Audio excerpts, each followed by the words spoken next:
दशमदनञ्जनशलाकया चक्षुरुन्मिलितं येन तस्मै श्रीगुरवे नमः। श्रीचैतन्यमनोभीष्टं स्थापितं येन भूतले स्वयं रूपा कदा मह्यं ददाति स्वपदान्तिकम्। वन्देऽहं श्रीगुरो श्रीयुक्तकमलं श्रीगुरुं वैष्णवांश्च श्रीरूपं सागरजातं सगं रघुनाथान्वितान्तं सजीवं साधुवेतं सावधूतं परिजनसहितं कृष्णचैतन्यदेवं श्रीराधा कृष्णपादान् सगं ललिता श्रीविशाखान्वितांश्च नमां विष्णुपादाय कृष्णपृष्ठाय भूतले श्रीमते भक्तिवेदान्तस्वामिनिति नामिने। नमस्ते सारस्वते देवे गौरवाणी प्रचारिणे निर्विशेषाय गीताश्रमदेशकारिणे वञ्चाकल्पतरुभ्यश्च कृपा सिन्धुव एव च पतितानां पावनेभ्यो वैष्णवेभ्यो नमो नमः। हे कृष्ण करुणा सिन्धु दीनबन्धु जगत्पते गोपेश गोपिकान्त तप्त कांचन गौरांगी श्रीराधे वृंदावनेश्वरी वृषभानुसुते देवी प्रणमामि हरिप्रिय। जय हो श्री कृष्ण चैतन्य प्रभु नित्यानंद श्री अद्वैत गदाधर श्रीवासादि गौर भक्तवृंद। नमो महावदन्याय कृष्ण प्रेम प्रदायते कृष्णाय कृष्ण चैतन्य नामने गौरतिषे नमः। Hare Krishna Krishna Krishna Hare Hare Hare Ram Ram Ram Hare Hare. Hare Krishna everyone. Srila Prabhupada ki jai.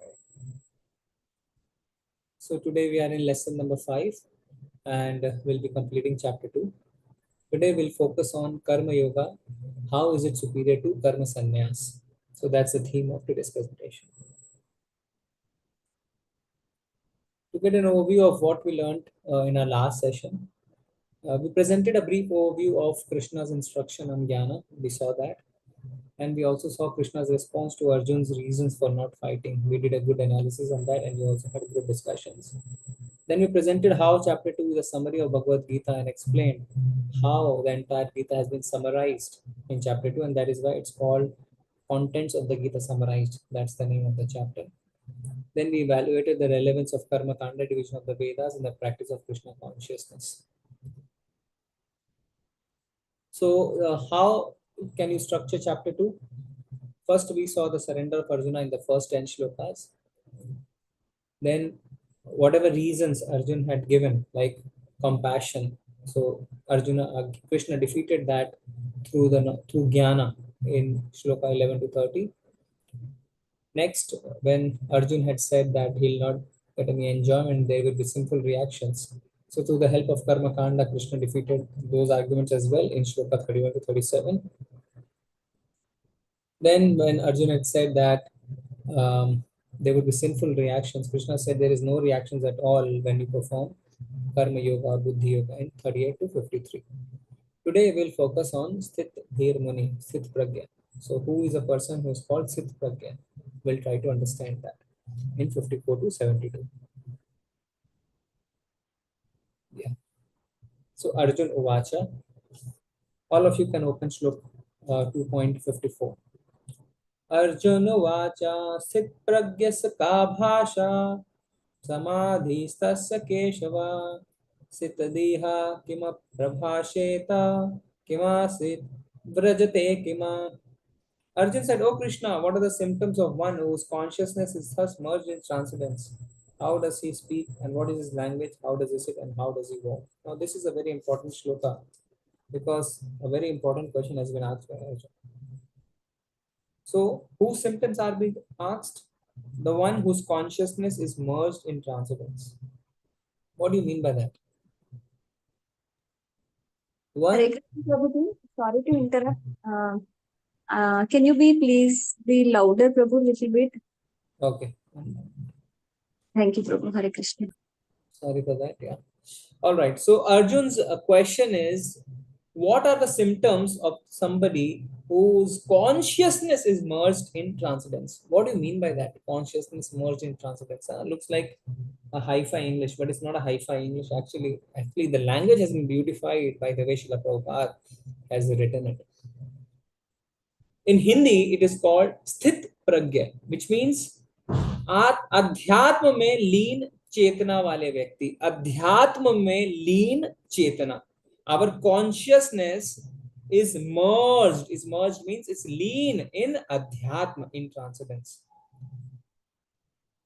So in short, we call such a person as sthit pragya.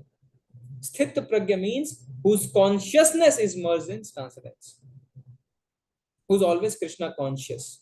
To put it simply, it's called sthit pragya. So Arjun is asking, what are the symptoms of such person? How do I know that this person is Krishna conscious, is sthit pragya? So Arjun is asking, how does he speak?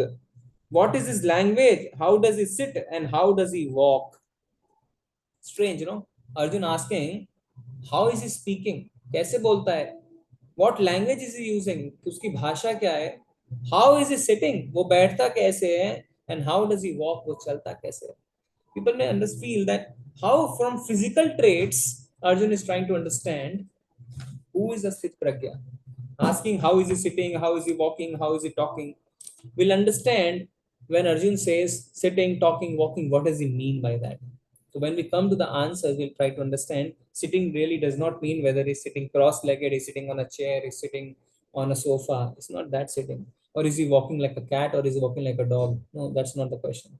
Or that's not the meaning of sitting, talking and all. Okay.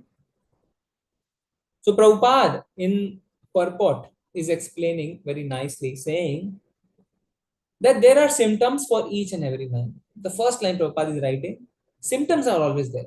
Example, so two examples have been taken here, one of a rich man, one of a deceased person. As a rich man has his symptoms by which he is known as a rich man. Why do you call a man rich? So the symptoms, what richness? Sometimes you say, no, अरे उसको तो देख के ही अमीरियत झलकती है, richness. And a deceased, किसी को देख के ही बीमार लगता है. Symptoms are always there. And a deceased is known by symptoms because he is deceased. So Prabhupada is taking two examples. Similarly, a man in transcendental consciousness of Krishna has symptoms in various dealings. In various dealings, you will see such a man.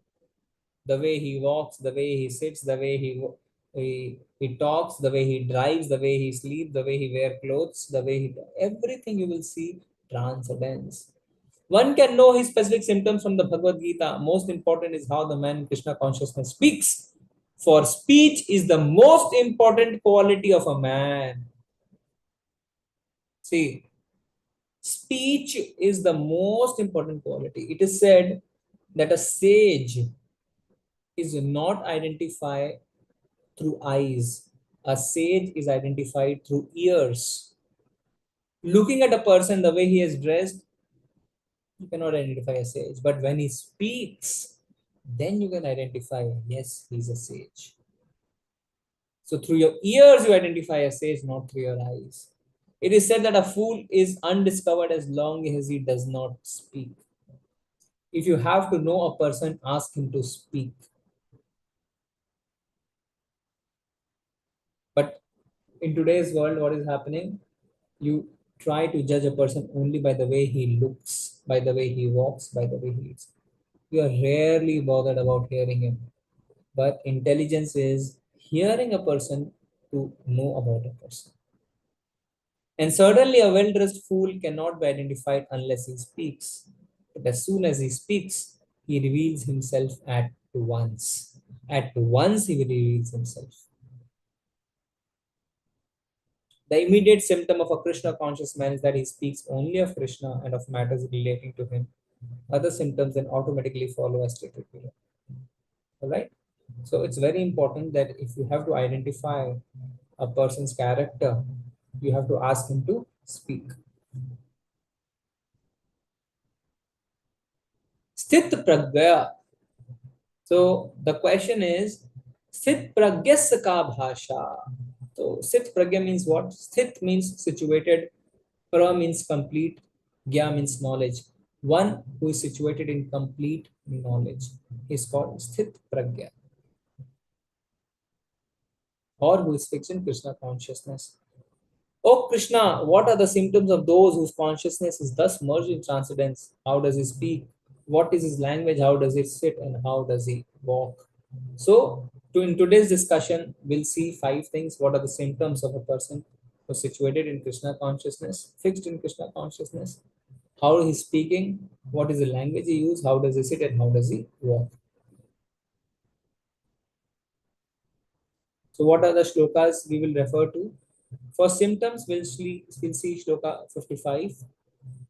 For how does he talk, how does he speak, shloka 56 and 57. How does he sit, shloka 58 to 63, and how does he walk, shloka 64 to 72. So 55 is giving us symptoms, okay. 56 and 57, they are giving us speech, how does he talk. 58 to 63, we are knowing how he sits, and from 64 to 72, we will come to know how a sthit pragya person walks. Okay. Ka bhashaha. If you see shloka 54, it says sthit pragyas ka bhashaha. Ka bhasha means how he speaks. Bhasha means language. Speech is the most important quality of any man. It is said that a fool is undiscovered as long as he does not speak, and certainly a well-dressed fool cannot be identified unless he speaks. So, before discussing 56, we'll discuss 55. So when Arjuna is asking this question, Bhagavan is replying in 56, 55, saying, Shri Bhagavanu Vacha Prajahati Yada Kaman Sarvan Partha Manogatan Atmanyavatmana Tushtaha Sthit Pragyasta Dochate.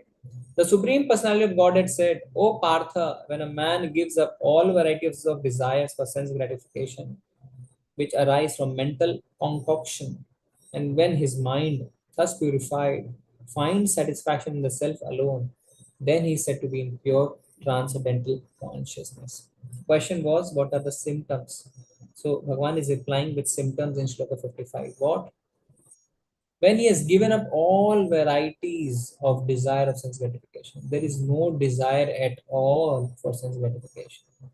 Leave aside doing sense gratification, there is no desire also. Which arise from mental concoction. What do you mean by mental concoction? Can anybody explain? What is the meaning of mental concoction? What Hare Krishna? Hmm? What we imagine, Prabhuji. What Very nice. is What we imagine. Manodharm.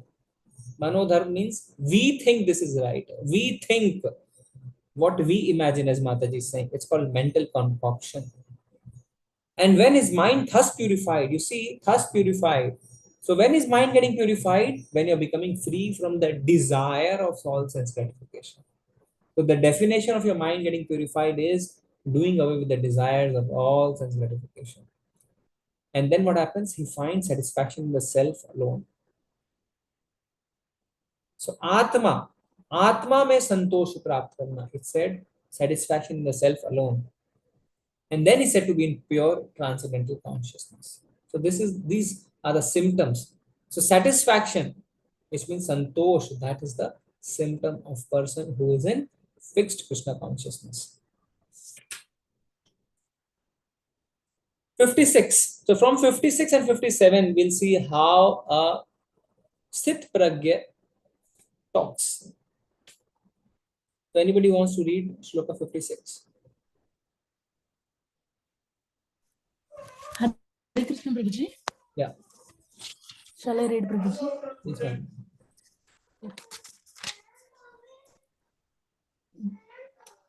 दुःखेष्वनुद्विग्रमणाः सुखेषु विगतस्पृहः वीतरागाभयक्रोधा स्थितधीर्मुनिरुच्यते. Yeah, read the translation also.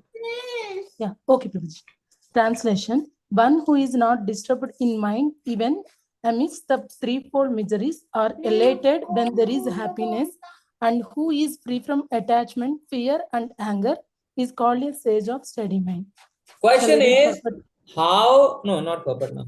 How a person of who is sthit pragya speaks.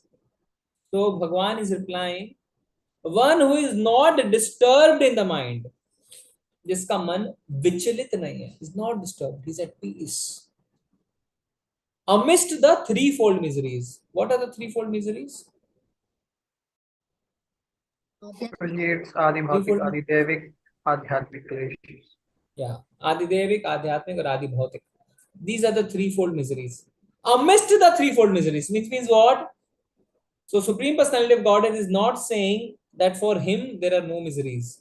There are miseries. But amidst those miseries, his mind is calm, peaceful, no disturbance.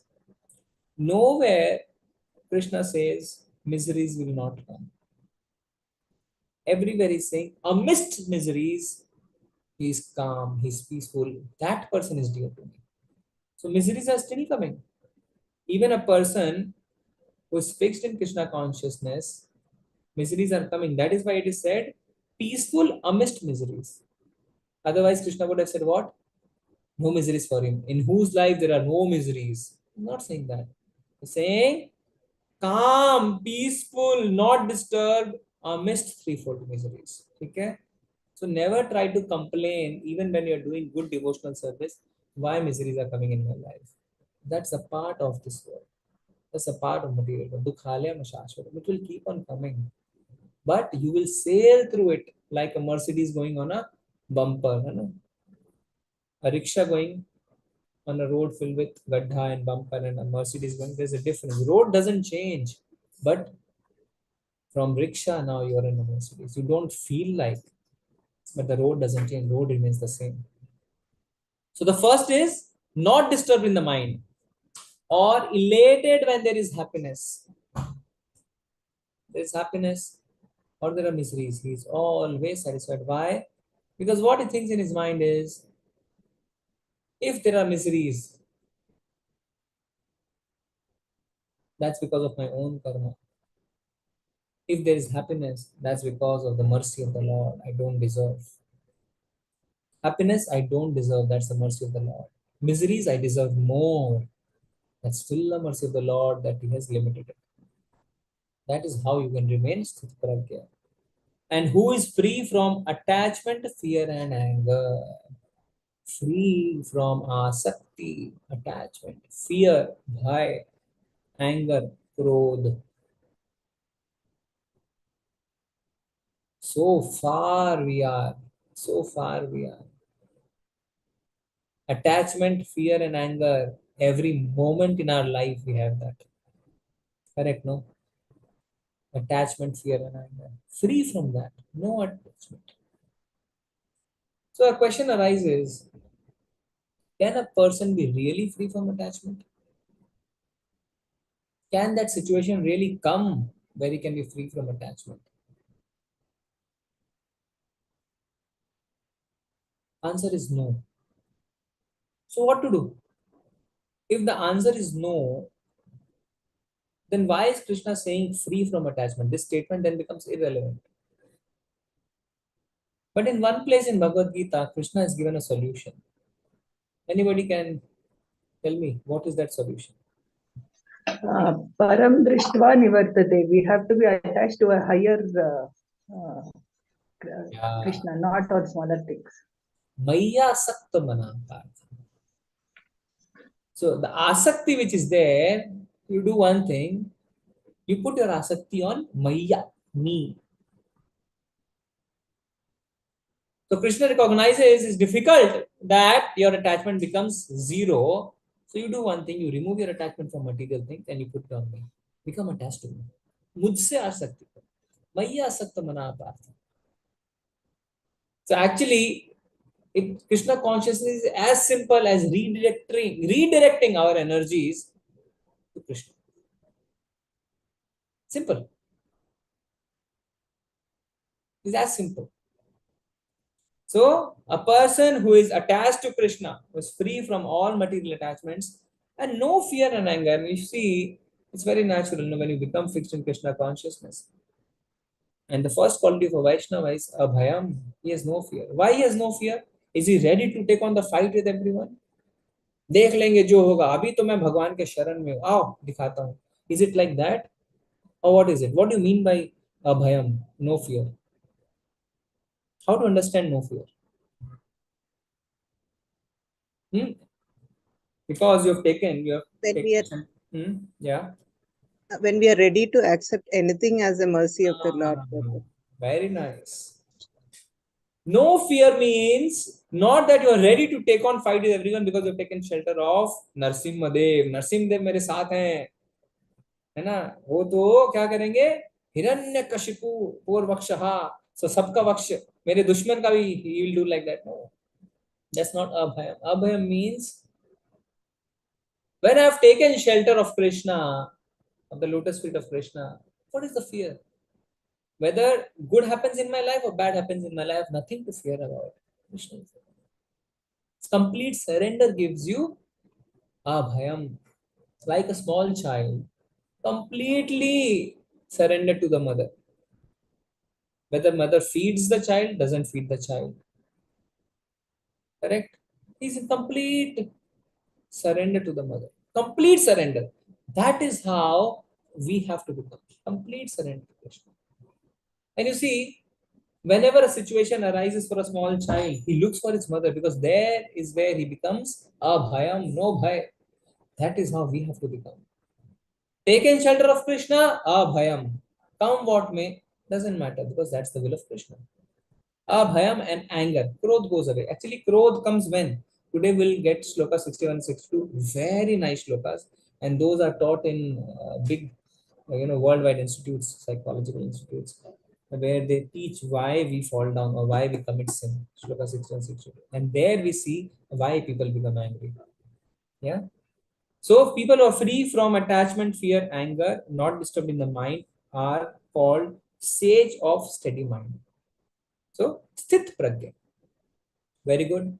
So this is the answer to what question? How he speaks. And in Shloka 57, in the material world, one who is unaffected by whatever good or evil he may obtain, neither praising it nor despising it, is firmly fixed in perfect knowledge. See what happens? Unaffected by good or bad. Okay, at least you get theoretical knowledge. Then when good should happen to you, you should not be overjoyed and you should not be praising, thank you, God. That's understood. But when bad happens, it's very difficult for us that we don't despise, which means what? Ghrina.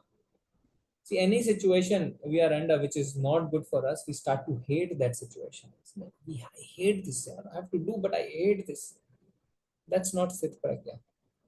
Even if something is happening which is evil for you, you don't like it. At the same time, you don't hate it. When such is your situation, then you are firmly fixed in perfect knowledge. Otherwise, you are in ajnana. जो situation हमें पसंद नहीं है, अशुभ है, उसे घृणा नहीं करना है. अगर आप घृणा कर रहे हैं, then you are not situated in knowledge. So easy to understand, no? But so difficult to follow in your life. So difficult. So many situations in our day-to-day life where you are placed in a way that you say, I hate this. I don't want to do this. Somehow I have to do this. There's no grina. You do it. Because that is what the situation demands. You have to do it without any grina. So when good is happening, you're not overjoyed. When bad is happening, you're not despising. Such a person is said to be in complete knowledge. But in today's world, what will you call such a person? Mad. ये तो पागल है. Actually, he's not mad. He's situated in complete knowledge. All others are mad. The ones who say I'm victim, the ones who say I've done this, they are mad. The one who accepts is situated in perfect knowledge. So one example we can take from Shastra, when Kali Purusha had entered the kingdom of Parikshit Maharaj. What had Kali Purusha done? He had broken the legs of the bull and the cow. But the bull and the cow accepted. When Parikshit Maharaj went, they said, what is happening? Maharaj, you see for yourself. Can you give witness? Maharaj, you see for yourself. Parikshit Maharaj said, you must be dharma personified. Such is the level of our dharma. Just imagine a person is beating you, broken 3 legs, still you are saying, Maharaj, you see for yourself, I have no complaints. Why? Because we know whatever is happening to us is because of our own deeds. Shastra says, naming the person who is causing you problem is also bad karma for you. Such is the level of our Shastras. Even if you name the person, इसने मेरे साथ बुरा किया है, that is also a negative karma for you. Because nothing lamentable happens in the kingdom of Krishna. Whatever is happening in our life is because of our own deeds, and we have to accept them. Not try to play a victim card. Not try to say because of him I'm facing this. That is dharma. Can't even imagine the level our Shastra. Just imagine. Somebody is harming you and Shastra says, ठीक है, उसको नाम भी मत लेना. Wow. Huh? Not easy, no? Not easy. Not easy. All right, so 56 and 57 is answer to the question, how does he speak? So Prabhupada, what he's saying in his purport for 56, accept all miseries as the mercy of the Lord, thinking himself only worthy of more trouble due to his past misdeeds. Accept miseries as mercy of the Lord. Thank you, Bhagavan, for giving me miseries. How many of you say like that? Raise your hands. Even once anybody has said, thank you, Bhagavan, for giving me misery. Even once if you have said, raise your hand. We can't. But we want to go to Goloka, Vrindavan. हाँ प्रभु जी जाना है. पर जाने के लिए जो qualities develop करनी है उसके लिए हम रेडी नहीं है. Not even once we have the courage to say, thank you, Bhagwan ji, for giving me such miseries. Keep on giving me. Prabhupada is saying, accept all miseries as the mercy of the Lord, thinking himself to be worthy of more trouble. Actually, when you have taken shelter of Krishna, see, we have not actually taken shelter of Krishna. We are trying to. And our trying also is diluted. Whatever little we are doing, at least we are trying to live a sattvic life by not, following the 4 regulative principles. Krishna says, okay, chalo, he's on the right track. Was trying to be on the right track. He reduces the miseries. There's no doubt about it. So we should recognize that. We should recognize that. That actually, if this is happening to me, I was worth of more problems should have come in my life. But it's Krishna's mercy that it is less. And he sees that his miseries by the grace of the Lord are minimized to the lowest. Similarly, when there is happiness, he gives credit to the Lord. So, अगर सुख है तो भगवान का आशीर्वाद, अगर दुख है तो भगवान की इच्छा. If you are happy, it's the mercy of the Lord. It's because of the Lord. And if you are not happy, if you're sad, it's the will of the Lord. खुशी है, सुख है तो भगवान की कृपा है, दुख है तो भगवान की इच्छा है. Thinking himself unworthy of the happiness. Actually, I'm not worthy of the happiness, but thank you, Krishna, for giving me this happiness. And if you are such a situated, then you are called Sthit Pragya. So how many Sthit Pragyas we have in the batch today? Any Sthit Pragya? Nobody? Kshitij? Not yet? A few more weeks, sir, before the end of Bhakti Shastri, Kshitij may raise his hand. Prabhuji, I have achieved. Okay. We'll proceed.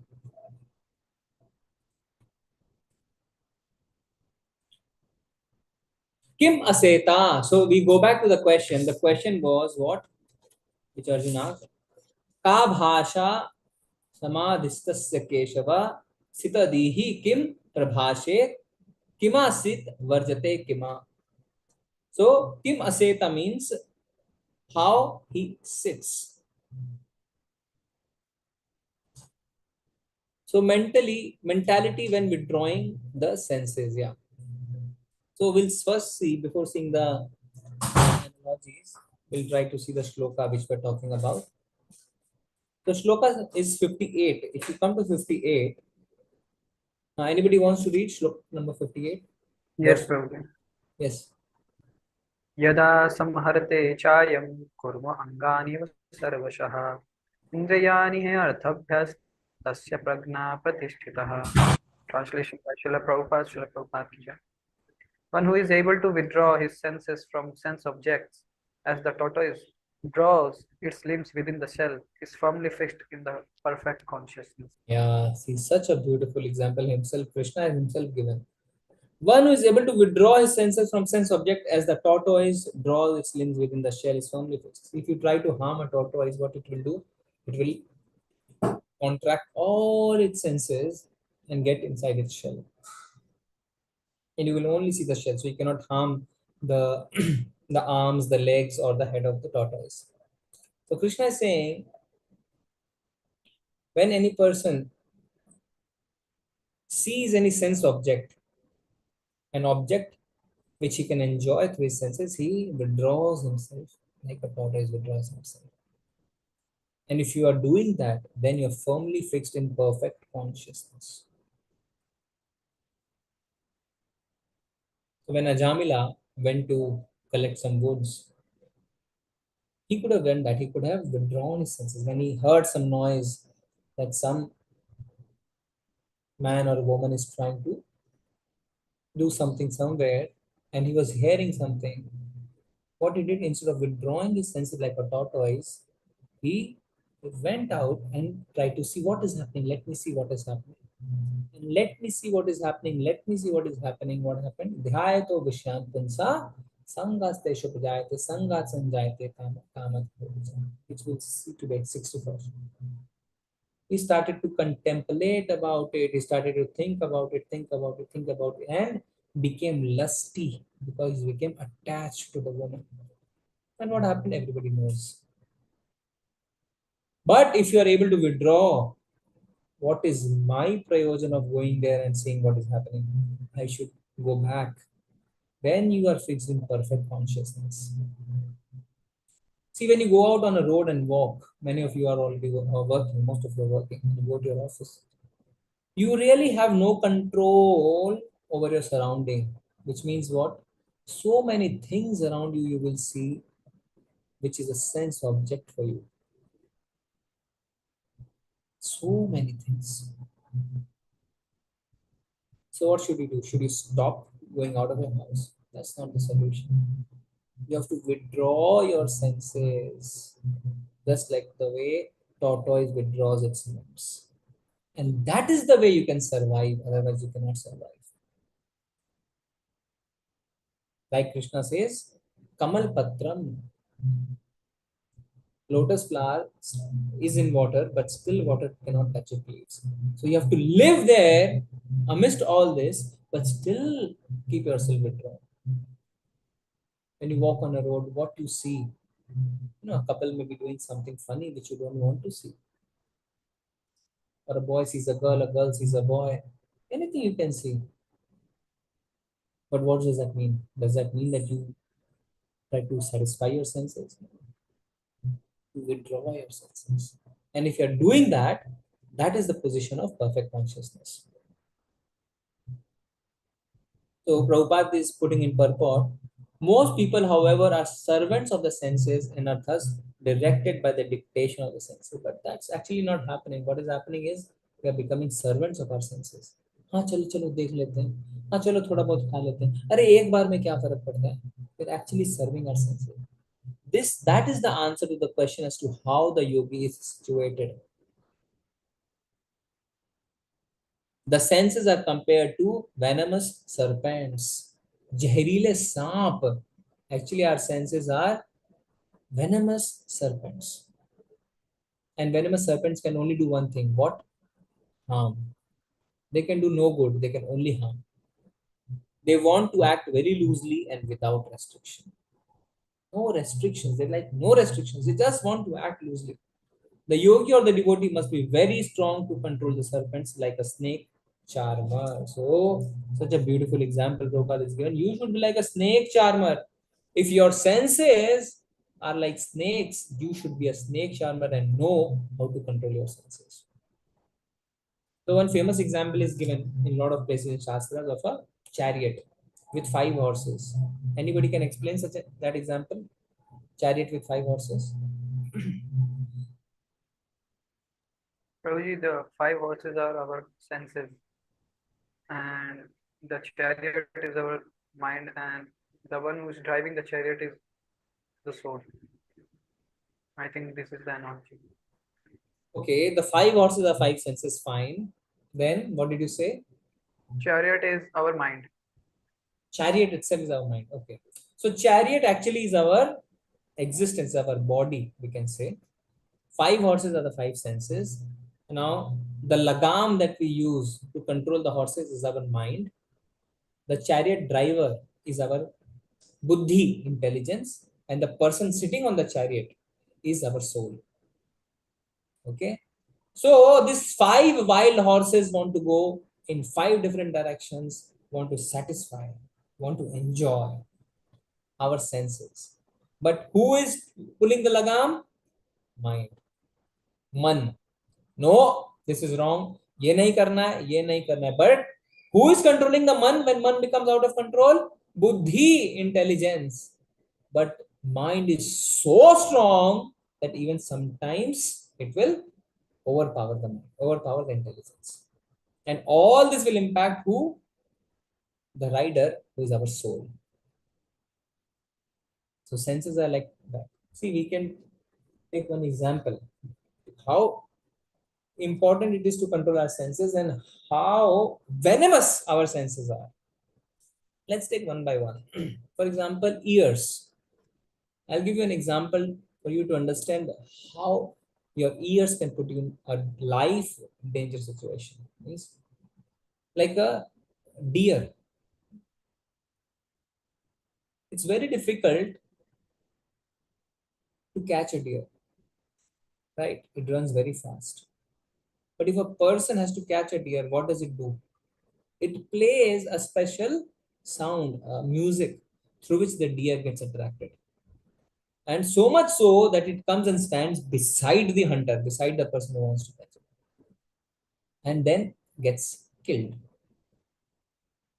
So wanted to satisfy the ears, was enjoying, was getting pleasure, and got rid of the life. Why? Because it wanted to enjoy its ears. Okay? Eyes. Night time, when you light a fire, especially in open area, you will see some insects coming, no? Patanga, we call it. They like light. So much so they want to satisfy their sense, their eyes, that ultimately they get dropped in the fire, they get killed, they get burnt. They fall in the fire. So what happened? They want to satisfy their eyes, and they were getting so much pleasure satisfying their eyes that they fall into the fire and they die. Tongue. When you have to catch a fish, what do? In your bait? You put something to eat, no, for the fish. And to satisfy its tongue, the fish gets caught and is killed, loses its life. Why? It wanted to satisfy its tongue. Skin, touch.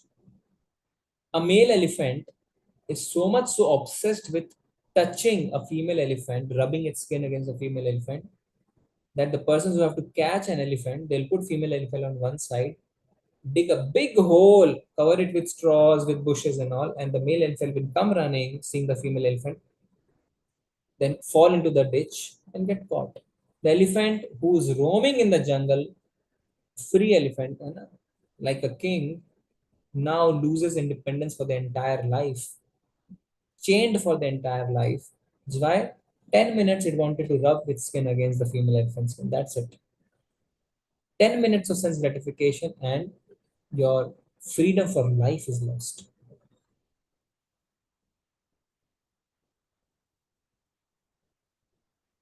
So you can see how satisfying your senses can put you in such a difficult situation.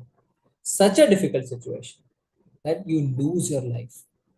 And these examples which I gave are only one sense. One sense. Fish through its tongue, elephant through its skin, deer through its ears. And for us, all the five senses are like that, hyperactive, hyper venomous. Just imagine what dangerous situation we are in. Sorry to interrupt you, Prabhuji. Just want to clarify one thing. Yeah. Prabhuji, what example you gave for smell? Smell, I can give example. nose. Smell is bees who hum around the flowers. Okay. Yeah, Honeybees. honeybees. Yeah. So all our five senses, you can see, are so strong and such a dangerous situation we are in. Any moment we can fall in such a situation that will repent for life.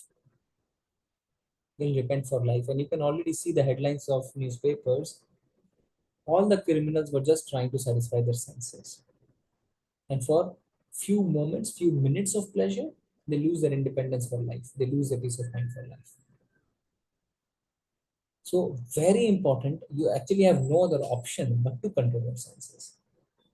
So how to control your senses? Next shloka. Can anybody read 59, 2.59? Can May I, I Prabhu? Yeah. विषया विनिवर्तन्ते निराहारस्य देहिनः रसवर्जं रसोऽप्यासा परं दृष्ट्वा निवर्तते. Though the embodied soul may be restricted from sense enjoyment, the taste for sense objects remains. But ceasing such engagements by experiencing a higher taste, he is fixed in consciousness. Should I Very, continue, very Master? important shloka. Please mark it.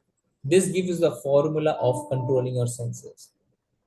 See what happens if somebody is on diet, no? He said, you know what? I have put a special dietitian for me for 6 months. He's taking 50,000 rupees and I lose 10 kgs. Wonderful. After 6 months, what happens? You again start eating what you were not supposed to eat, gulab jamun and rice and potato and water, and again you gain weight. What happened? You were restricted from sense enjoyment, yes, for 6 months, but the taste for sense object remained.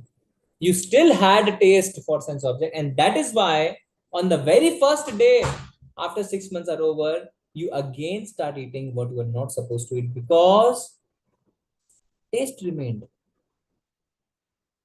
You were artificially, kritim, extraneous efforts, you were trying to control your senses.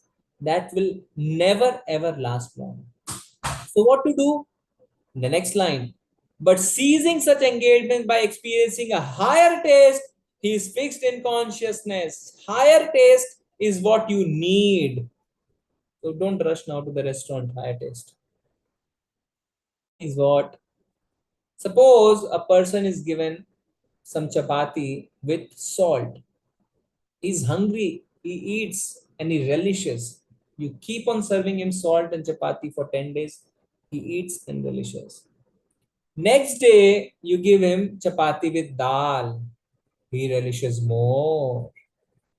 Now you tell him, should I give you salt and chapati? No, Prabhuji, I cannot eat with salt, I need dal. Higher taste. After 1 week, you give him paneer with chapati. Now he will even refuse to take dal, leave aside salt. Higher taste. Krishna consciousness give you a taste which is higher than the taste of material pleasures. And that is why you're able to leave material objects, sense objects. And that is the formula for the success of Krishna consciousness. People say, why Krishna consciousness is successful? Because it gives you higher taste. Simple. When you get higher taste, you shun, you do away with lower taste. And the highest taste is of Krishna consciousness. So in one of the purports, Prabhupada is writing, he's quoting one rishi saying, कि जब से भगवान के नाम का स्वाद मिला है, तब से यौन सुख भी तुच्छ प्रतीत होता है, उस पे थू थू करने की इच्छा होती है. Means the highest pleasure of a material world is sex. Even that is saying looks is very minuscule. I want to just shun it away because I've gotten the higher taste of the name of the Lord. So this is the formula for Krishna consciousness. You are able to do away with lower taste of material objects, material sense objects, because you get higher taste. So this is how you control your senses. A small kid, you tell him, don't do anything, don't do anything, don't do anything. For how long? For how long? 5 minutes, 10 minutes? The kid will again start to harass you. But if you put him in constructive activities, then he will not harass you. Similarly, our sense objects. You cannot withdraw your senses from material sense enjoyment and keep it just sitting idle. You cannot do that. You cannot last. Like after 6 months, you again started eating gulab jamun. You can last only when you put your senses in constructive thing, which is Krishna consciousness. So put your senses, keep them busy in serving Krishna. That is how you can last. Otherwise, you can never last. It will all be just extraneous efforts. Okay. So this is how to control your senses. So 2.59 is a very, very important shloka. Okay. Proceeding further. 2.61 and 62. Or we can come directly to 62. Now in 62 and 63, we are going to know about 8 stages of why we fall down. And these shlokas are actually taught in all institutes all over the world when they try to teach the psychology of a criminal. Why one becomes a criminal, or why you create sins, or why you do bad activities. So what is 62 saying? Dhyayato vishayan punsaha sangaste shupajayate sangat sanjayate kamaha kamat krodha vijayate krodhat bhavati sammoha sammoha smriti vibramaha smriti vanchat buddhi nasho buddhi nashat pranashyati. So 8 stages of why we fall down.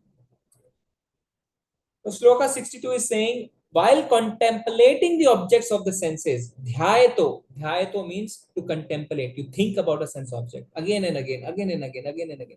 We'll try to understand with some examples. So first, let's understand the shlokas. While contemplating the objects of the senses, dhyayato vishyan punsa sangaste shupajayate. A person develops attachment for them. When you think about it, about an object, about a person again and again, again and again, what happens? You develop attachment. Okay, what's the problem? Problem is there. Sangat sanjayate kamaha. And when you develop attachment, lust develops kamaha. And then kamat krodha vijayate. And from lust, anger arises. So anger arises, Prabhuji, what's the problem? Problem is there. Next sloka. Krodha bhavati sammoha. From anger, complete delusion, moha happens. Moha means now you don't know what is what. And then sammoha smriti vibramaha. Smriti vibrama matlab आपकी जो स्मृति है, स्मरण शक्ति, that is lost. Smriti dhanshad buddhi nasho.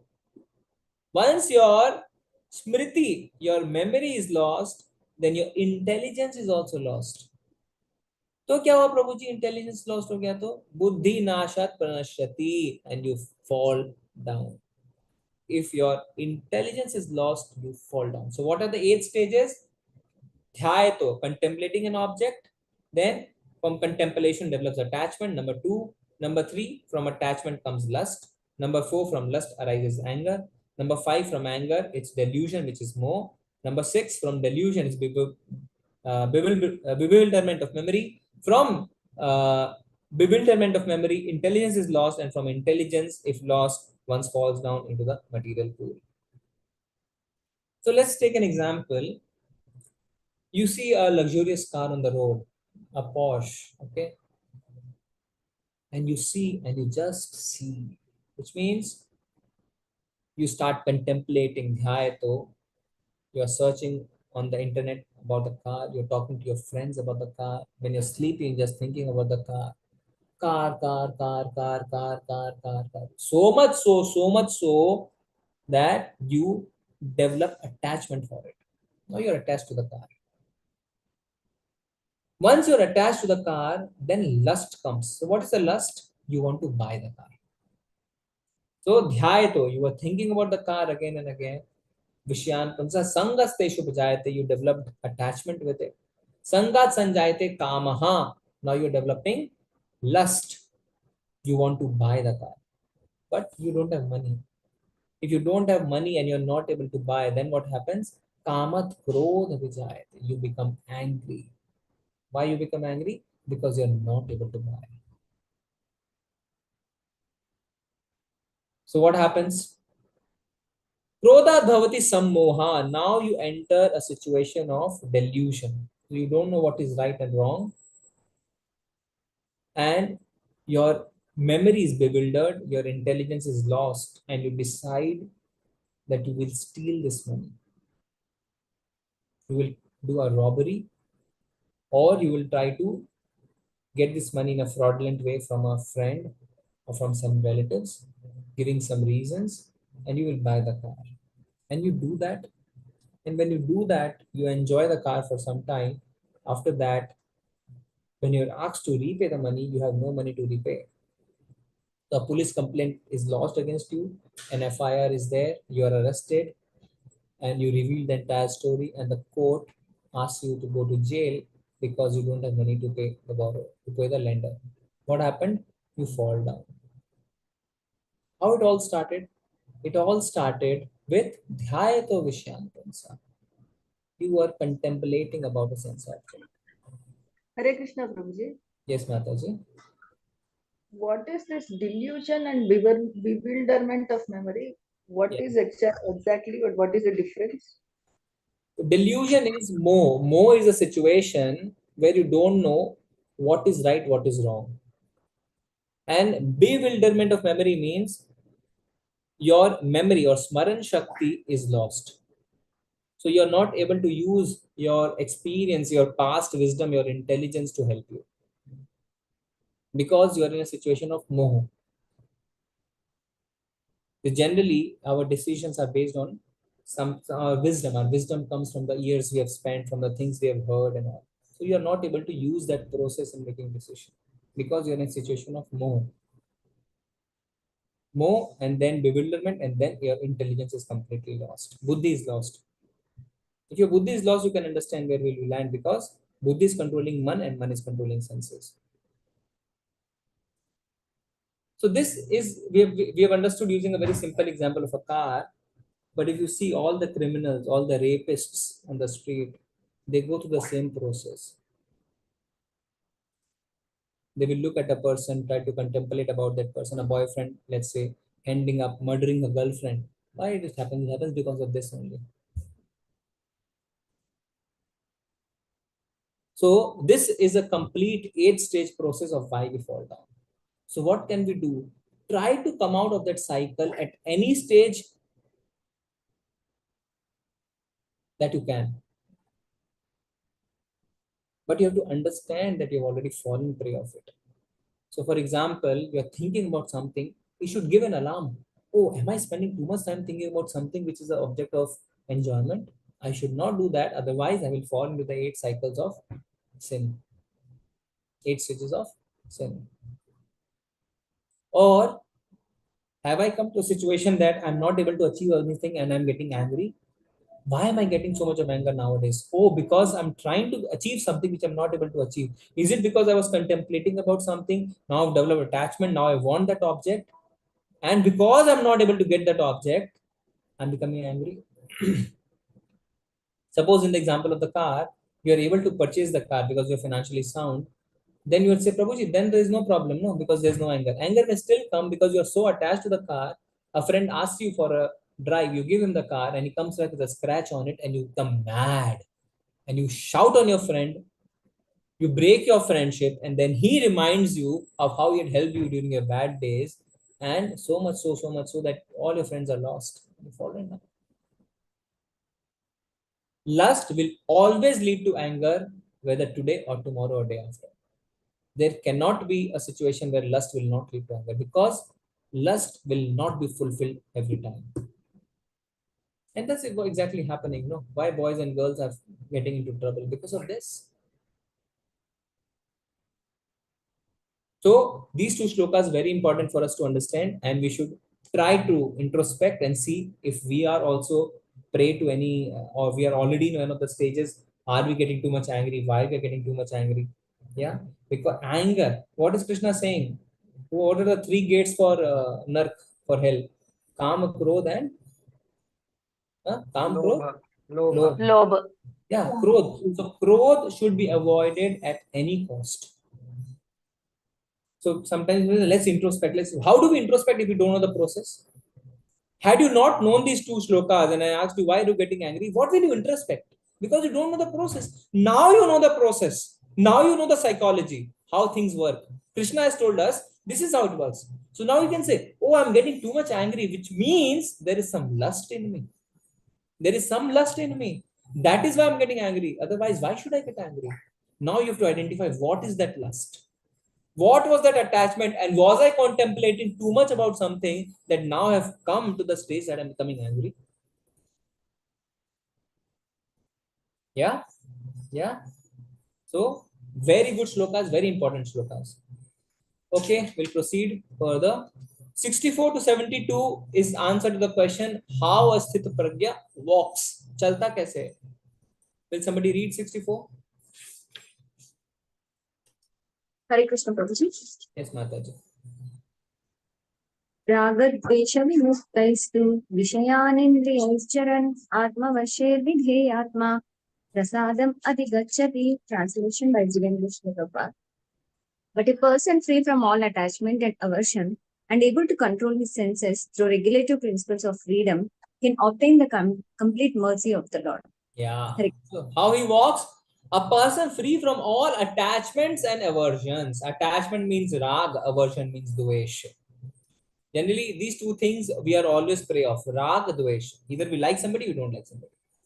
Correct? No. We like somebody means rag, attachment.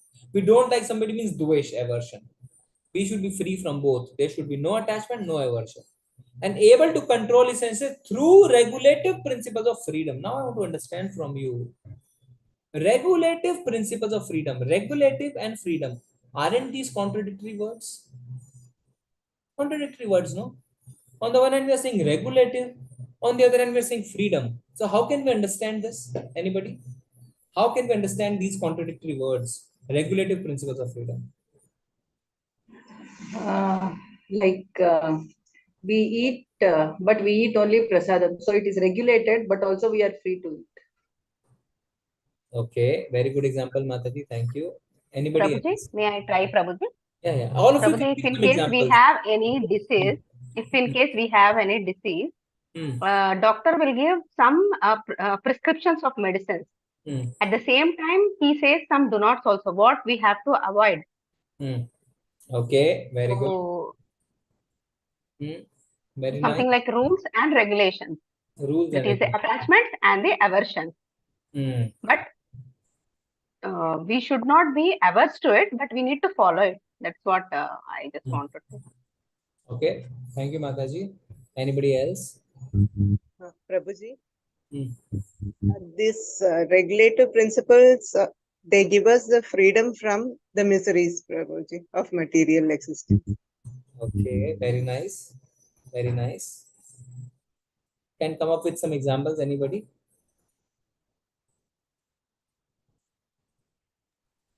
Prabhuji, this example Mataji gave now Hmm. of the doctor prescribing medicines. Yeah. By this restrictions, the patient is able to become free from the disease, Very Prabhuji. nice. Very nice. Good example. Anybody else? And Prabhuji, we can also consider the points which Srila Prabhupada has given us. He has given us chanting, which is rules and regulations, and at the same time, four regulative principles are the prohibitions. Very good. So when we Those follow are good both, regulative principles, but we are trying to understand how from regulation we can become free. We can understand through some examples. Some examples you can discuss. No?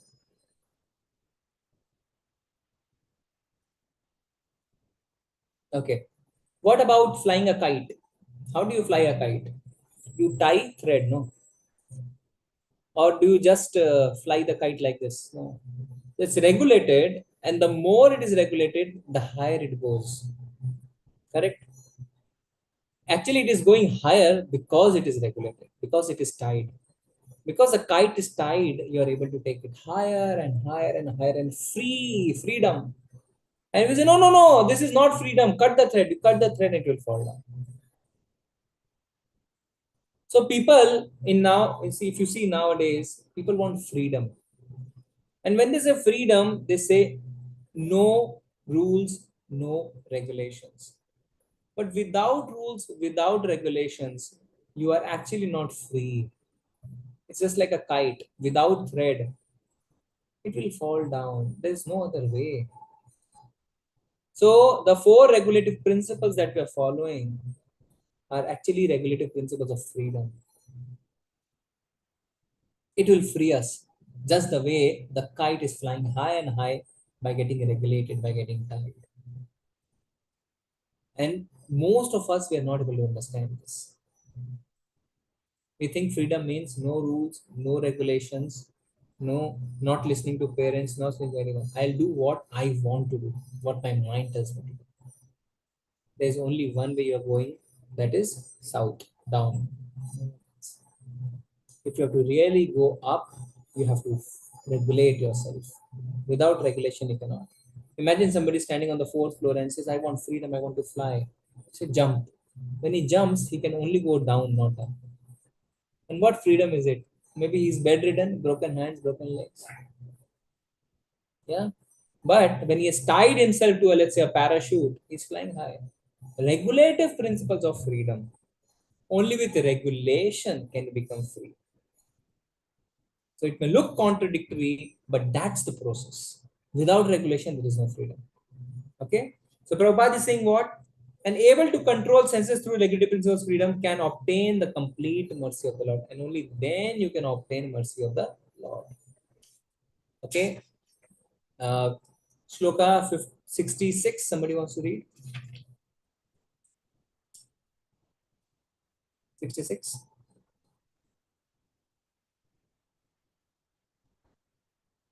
Indriyan 66. Right. नास्ति बुद्धियुक्तस्य न च युक्तस्य भावना न च अभावयतः शान्ति अशान्तस्य कुतः सुखम्। जो कृष्ण भावनामृत में परमेश्वर से संबंधित नहीं है, उसकी न तो बुद्धि दिव्य होती है, न ही मन स्थिर होता है, जिसके बिना शांति की कोई संभावना नहीं है। शांति के बिना सुख हो भी कैसे सकता है? शांति के बिना सुख हो भी कैसे सकता है? How can there be any happiness without peace? So happiness and peace, two different words. How can there be any happiness without peace? So Prabhupada in the purport reminds us of Shanti Sutra. Which shloka is that? Shanti Sutra? 5.29. 5.29. Can you read the shloka, Prabhuji? Yes. Bhoktaram yakatapasam sarvaloka maheshwaram suhridam sarvabhutanam yatvamam shanti machati. Very nice. So Prabhupada is saying if these three sutras we know, Bhoktaram yagna tapasam, that Krishna is the supreme enjoyer. Sarvaloka maheshwaram, all planets, all Devi Devtas, all demigods, he is the controller, he is the Ishwar. Suridam Sarva Bhutanam, I am the friend and the well-wisher of all. Only these three sutras, if we internalize, Shanti. And if we have Shanti of the mind, then happiness is there. Without peace, there is no happiness. So these are all answers to the question, how a Sthita Pragya walks. So he has Shanti inside, and that is why he has peace of mind. Because he knows Krishna is the supreme enjoyer, I am the enjoyer. Let Krishna enjoy me through how? By let me serve him, let him enjoy. I am not the controller, he is the supreme controller. And he is always my well-wisher, all my friends. So what I have to fear? Nirbhayam. I have nothing to fear. He is my well-wisher. Even if I'm put in a situation which is not favorable to me, it is actually favorable because that is Krishna's mercy. I deserve more and I'm going to learn some lesson. I'm going to get purified so that I'm become eligible to enter my country. Yeah. Okay. Now we'll come to the last shloka of this chapter. Please, anybody, you can read. Prabhuji, Hare Krishna. Yes, Prabhuji. Prabhuji, Shloka 69, I think, is also 69 you want to read? Guruji, I mean, if you can describe this sloka. Okay, fine. So read shloka 69, we can discuss. या निशा सर्वभूतानां तस्यां जागृति संयमी यस्यां जागृति भूतानि सा निशा पश्यतो मुनिः. Read the translation. What is night for all beings is the time of awakening for the self-controlled, and at the time of awakening for all beings is night for the introspective sage. So let's read the purport, small purport, Prabhuji. Yes, Puneet. Purport by Srila Prabhupada, Srila Prabhupada ki jai. There are two classes of intelligent men. One is intelligent in material activities for sense gratification, and other is introspective and awake to the cultivation of self-realization. Activities of the introspective sage or thoughtful man are night for persons materially absorbed. Materialistic persons remain asleep in such a night due to their ignorance of self-realization. The introspective sage remains alert in the night of the materialistic man. The sage feels transcendental pleasure in the gradual advancement of spiritual culture, whereas the man in materialistic activities, being asleep to self-realization, dreams of varieties of sense pleasure, feeling sometimes happy and sometimes distressed in his sleeping condition. The introspective man is always indifferent to materialistic happiness and distress. He goes on with his self-realization activities undisturbed by material reaction. Yeah. So if we see two ways of interpreting this slokas, even if we use literal terms, literally we interpret. Is it night for all beings is the time of awakening? That is exactly happening to us. No, you're all getting up at 3:30 in the morning or 4 o'clock. That's the time for materialistic people to sleep. Correct? And the time for awakening for all beings is the night for introspects. So when the materialistic people, they come home 8 o'clock, 9 o'clock, that's the time they go out with the family for party and to nightclubs and all. But by that time you're already asleep. Introspecting. आज मैंने क्या किया, आज तो मैंने बहुत वैष्णव अपराध कर दिए हैं, आज तो मैं बहुत ज्यादा प्रसाद खा लिया. ठीक है. Okay, now coming to the real meaning. The real meaning is what? The night actually means lost in material sense enjoyment. That's the meaning of night. So all materialistic people are actually lost in their night because they are just busy doing one thing. What? Planning for material enjoyment and trying to enjoy. That's it. That all their activities are actually trying to increase material enjoyment. So this is night. And in this night, which means when they are surrounded, when a devotee is surrounded by sense objects, what does he do? He acts like a tortoise. He's alert. Tortoise is alert. That is why it is withdrawing its senses. A devotee is alert. It withdraws itself. It's alert in the night of the material people. And what is daytime for devotee, which means he is doing self-introspection. He is busy in his devotional service. That's actually all nonsense for materialist people. What is he doing? That's night for him. So he doesn't really bother about what a devotee is doing. So trying to understand is that what a devotee does is actually what a materialistic people is not bothered about, and what a material people is doing is what no the devotee is actually bothered about. But you have to remain alert as a devotee. Alert means you will always find a situation where you are surrounded by sense objects. You have to be alert and withdraw yourself from that situation. Don't become a jamila. Don't try to say, no, I have the power. I'm doing my 16 rounds. I will not fall prey to Maya. No, Maya will catch you slowly and you will realize only after you have fallen down. That's the bad part. See, when Maya is catching you, it will not tell, मैं पकड़ने जा रही हूँ, मैं पकड़ने जा रही हूँ. नहीं, it's not like that. It will already caught hold of you, then you will understand, oh, I've fallen. Yeah? So that's the way it is. Okay, Prabhuji? You want to add anything, Shitesh Prabhu? Thank you, Prabhuji. So coming to the last shloka, anybody please, 72.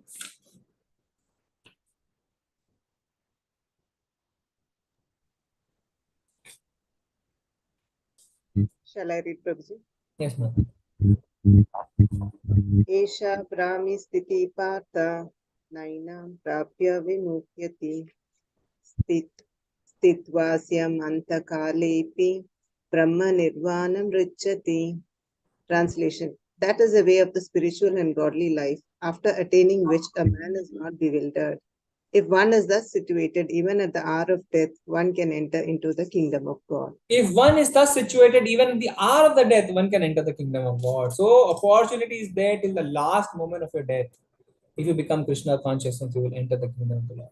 An example is given of Khatwang Maharaj. Khatwang Maharaj Prabhupada is saying in the third, fourth line of the purport, attained this stage of life just a few minutes before his death by surrendering into Krishna. So sometimes people say, oh, how long will it take to become Krishna consciousness? Krishna conscious. Prabhupada says 1 second, or you can never become Krishna conscious.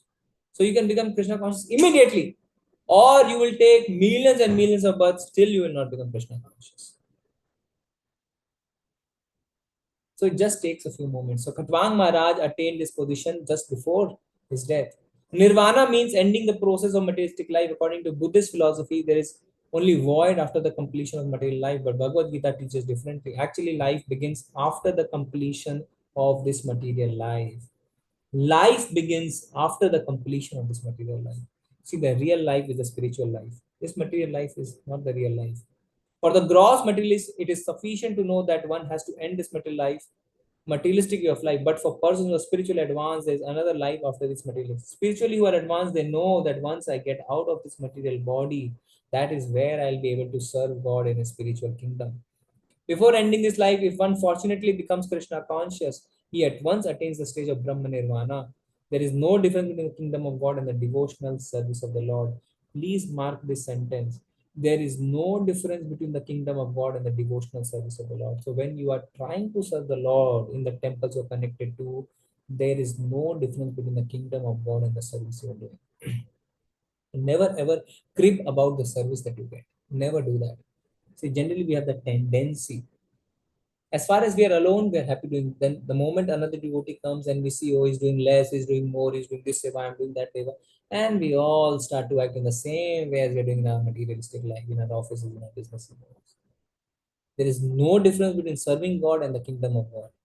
Since both of them are on the absolute plane, to be engaged in the transcendental loving service of the Lord is to have attained the spiritual kingdom. In the material world, there are activities of sense gratification, whereas in the spiritual world, there are activities of Krishna consciousness.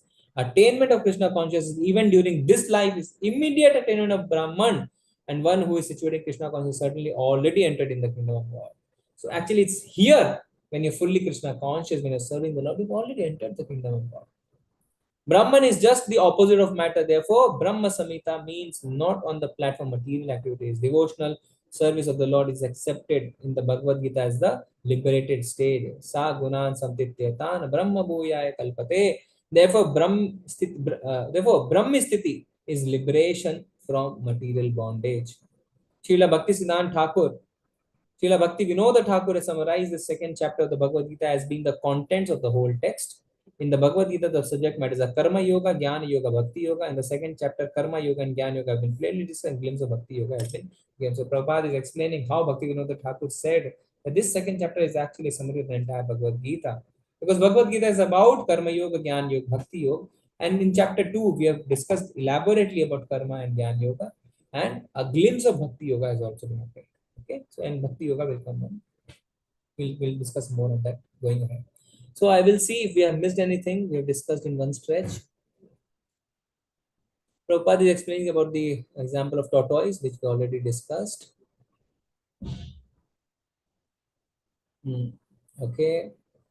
About the serpents also we said how, we should not act loosely and we should try to become a snake charmer for our senses so that we are able to control our senses. And what's the best way to control our senses? What did we hear? How to control our senses? Engage in devotional service. And when we do devotional service, then what happens? We get the higher taste. We So get we look higher just taste. on the material things. Very nice. So quickly we can do this exercise. So we'll not do any group discussion, but you read this and you can individually share an experience. An example from your personal experience when you tried to control the senses unsuccessfully. You tried to control the sense, you could not. Prabhuji, I did not want to eat outside, but ice cream I could not avoid. I ate. Or you forgot about sense enjoyment entirely. Mata Vaskar. Tea is what I could not live without. Now tea I don't even see. You completely forgot about sense enjoyment. Something like that. Anybody can come up and you can share your personal experience, please. Where you tried to control your senses but unsuccessful, or you have now completely forgotten about sense enjoyment. Yes. Hare Krishna Prabhu. It's the same like what you said. I can say for chocolates. Okay.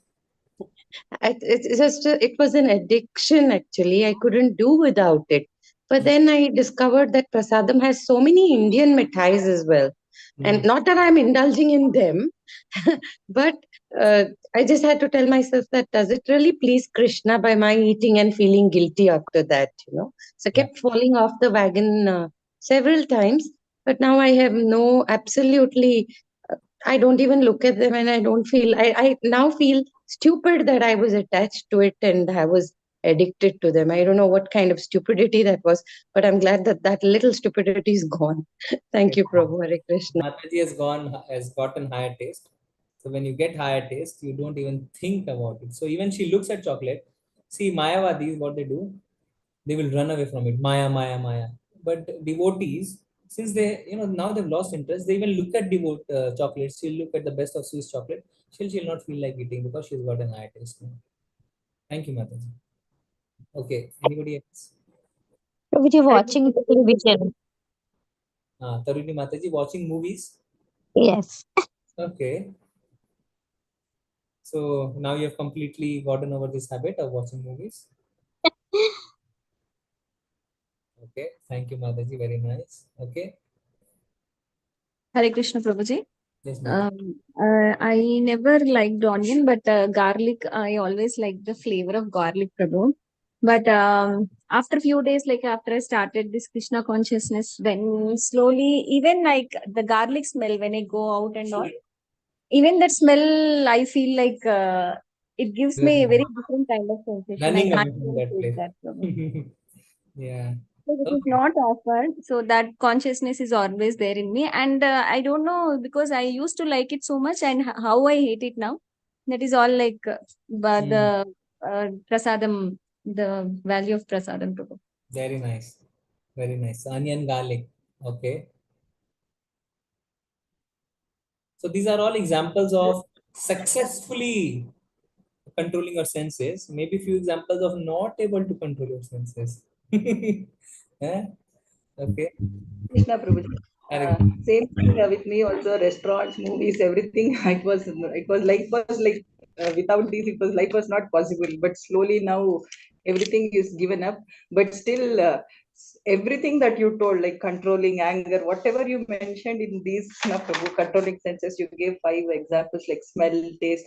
Even though in prasadam itself now, मिल गया है और पहले खीर को पूछते भी नहीं थे अभी तो it happens, it will happen because probably you've withdrawn your senses from everywhere.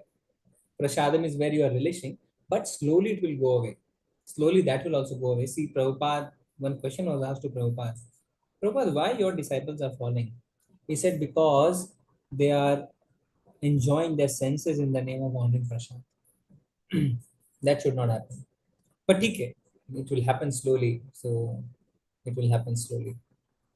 I can give you one example. See, it's a high level example. There's one devotee in our temple. I think I gave some examples about him last time when he said that he'll not spend money, he'll not sell books now because that would mean that he wants to use the money for sharing. Same devotee, prasada. So what happens when sometimes prasada is overcooked, so it is kept overnight.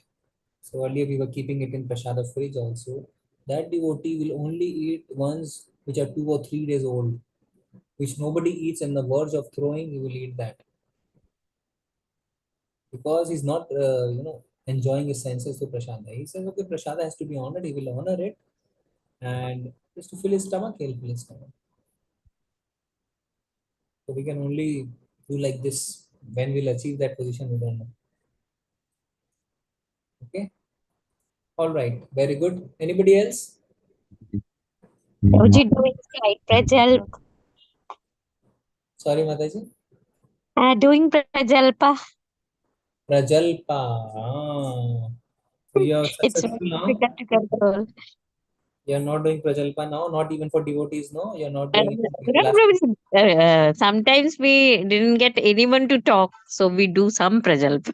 So Generally, even for I devotees, avoid and I'm successful, but sometimes what happened? No, Prajalpa stops and the first devotees only. And the first aparadh starts, blaspheming the Yes. devotees who have dedicated their lives of forbidding the holy name of the Lord. Yes. Somehow we have to talk, not talking about material thing. Oh, pata usne ye kar diya, pata us bhakt ne ye kiya, usne ye kiya. So we are doing that. That should also stop. We should not do. We Yes. don't have, see, it's not easy. It's But very difficult. what it is, we should identify the disease. Prabhuji, this Prajalpa, even though devotees are not there, we don't do. In the mind, it happens, Prabhuji. It is very difficult to control the mind. Mm. That devotee is like this devotee is like this. In devotee circle only, in the mind, it happens. I remember hearing Mataji, somebody told me in Kalyuga, as long as it is in your mind, it is not sinful. But if you speak out of your mouth, it becomes a sin. That is what I heard. So that gave me some respite. हाँ चलो ठीक है बोलेंगे नहीं दिमाग में चल रहा है but that should also clean eventually it should clean but for now the immediate step is don't at least utter it don't utter. That is also difficult, Prabhuji. See, things are difficult. After all, you wanted to enjoy. You are in this material world, so it's not going to be easy. But the process is known. Process is known. Correct. Yes. All right. Prabhuji, Yeah. one more unsuccessful thing is, at least for me, is every Ekadashi it varies uh, my rate of success. It's like starts with Nirjal usually, ends up with sometimes eating a fruit or it varies. And the time when I say okay, I'm going to eat fruits that day, probably I'll do a Nirjal. So I just remember because tomorrow I'm still my mind is going topsy turvy and saying don't think about it, just do it. But sometimes unsuccessful. Nirjal is unsuccessful. At least water or juice or some milk or something happens. But unsuccessful rate is higher. Thank Yeah. you, Prabhu. The perfect example of how your mind befools you. So you have to find a way of tricking your mind and not allow your mind to trick you. So as you said, no, when you decide you will eat, then you end up doing nirjala. So that's a way of tricking your mind. Hare Krishna, Prabhuji. Yes, Mataji. Prabhuji, you said about ice cream. We should. My question is like we should not eat ice cream from outside. Means usually we won't prepare in our house, but hardly we take from outside. But that too plain without like vanilla flavor, not like chocolates flavor. It's not mixed one. Should we offer it and take it or not? Sometimes you said today, but I confused. Strictly speaking, we should not eat anything that has not been prepared by devotees. So that is why people like to go to Govindas, even if they want to buy all this, because that has been prepared by devotees. So that's the strictest. You should not. Even if it's normal rice and dal, no, you should not buy from outside because it's not been prepared by devotees. So, I mean, that's the rule. That's the rule you should strive to follow. And one book I read, Namahatta, there's one book. It said that there are varying views about ice cream, about chocolates, varying views among devotees whether you should eat or not. So one concluding line was saying, "Will you die without eating it?" Answer is no. So why to entertain such contentious issues? Don't eat. Be on a safer side. Be safe than sorry. If you are dying, then you eat. If you're not dying by eating chocolates or ice cream, then don't eat. So keep yourself on the safer side. That is what it said. Because there are actually some devotees who say eating chocolate is also okay. Okay, Prabhuji. One more question I have, Prabhuji. If somebody like in front of us, like somebody does, like he is, suppose our husband, like he is not listening always, like he is not helping us in any time, then we should tell them or not, like, or we should not do prajalpa, or we should not fight, we should keep quiet in that case. Yeah. The thing is, Mataji, it has to be in a very balanced way because you should not have both the extremes. Because fighting too much or resisting too much means that whatever he's allowing you to do in terms of a Krishna consciousness, even that will stop if you hurt it too much, if you take it too long. Or at the same time, you should not stop your Krishna consciousness. So do it in a smart way. Try to link it Sometimes I've seen some Matajis, suppose they find their Prabhuji in some material problem, they say, एक round japa करिए देखिए आपको फायदा होगा. And somehow it turns in such a way that he does one round and he gets benefit. So that belief comes. Even through the material thing, हाँ, एक round मैंने किया, I got this benefit. So those smart ways you have to use to bring in slowly in Krishna consciousness, but don't rub it too far, too tight. If you rub it too much, it will become problem for you. You have to take everybody along, especially Mataji, no? Because ultimately you cannot leave your family and say, I will live in the temple. That's not possible. So you have to live with your family and try to balance it out. Be smart in the way you want to convince your family members about Krishna consciousness. Yeah. Okay, Prabhuji. Hare Krishna. Okay. Thank you. Thank Hare you. Krishna, We'll try Prabhuji. to. Yes, Hare Mother. Krishna, Prabhuji. One particular doubt. In shloka number 2.31, yesterday we were discussing some questions. In that, there was one question: what are the two kinds of swadharmas? So we have understood one swadharma is on the bodily platform, and other one is on the spiritual. So the purport, the second paragraph, it says on the bodily platform, swadharma is called varnashrama dharma, or man's stepping stone for spiritual understanding. Then what would be the name of the other dharma which we are doing on a spiritual platform? So there is no such term mentioned here. So we were just wondering, should we call it as a spiritual dharma or? No, it's still called Swadharma. See, if you read the first sentence, it says there are two kinds of Swadharma. Correct.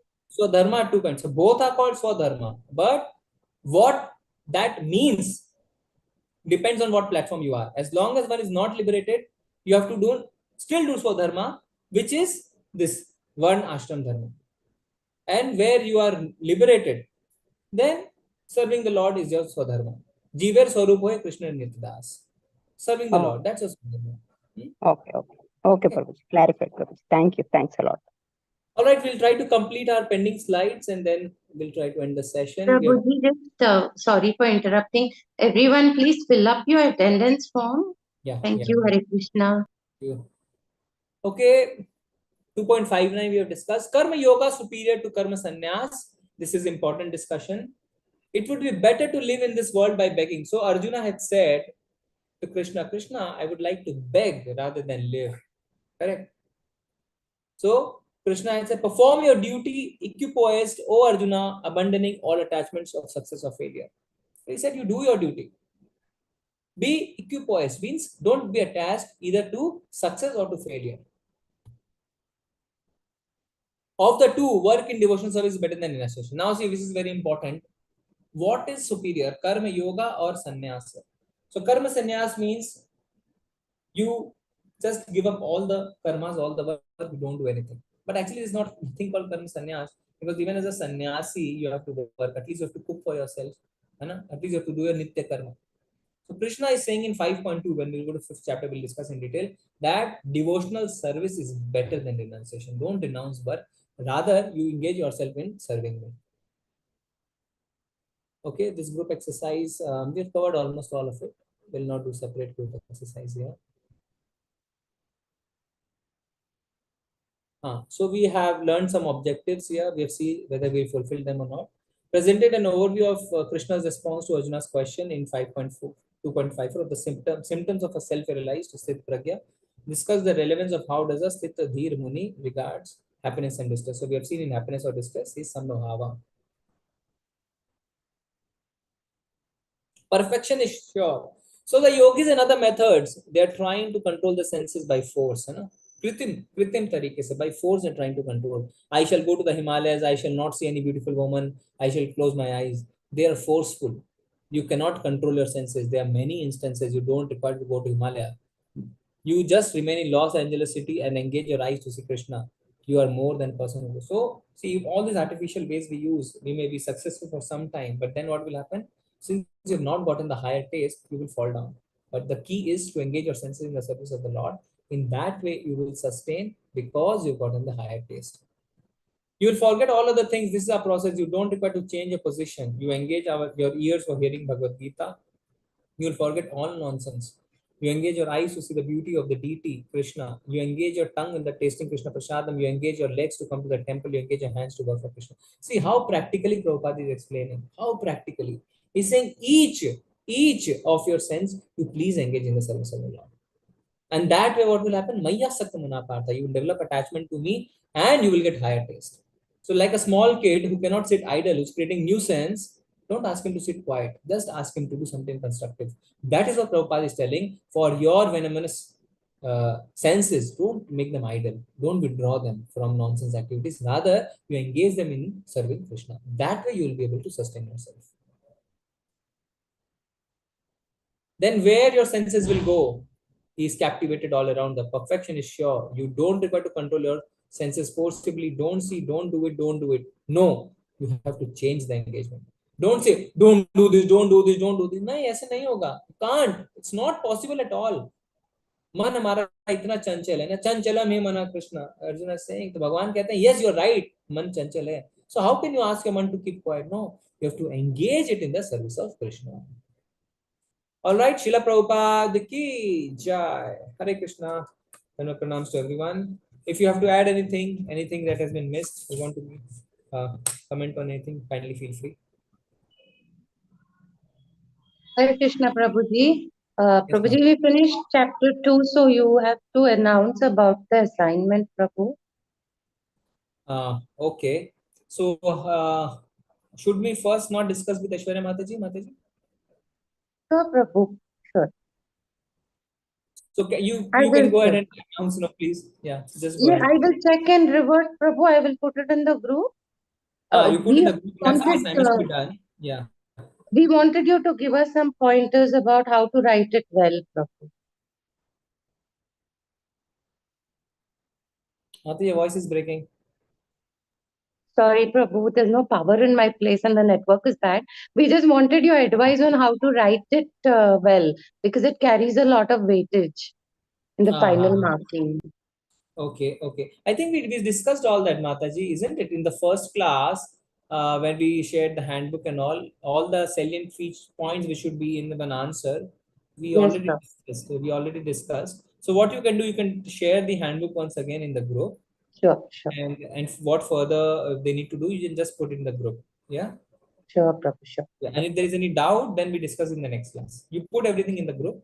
Let them discuss in the Bhakti Diksha. And if any doubt comes up, we'll discuss in the next class. Is that okay for everyone? Yeah. But you'll give us 2 weeks, Prabhu, to write it? Yeah, of course. 2 weeks you'll get. Thank you so much.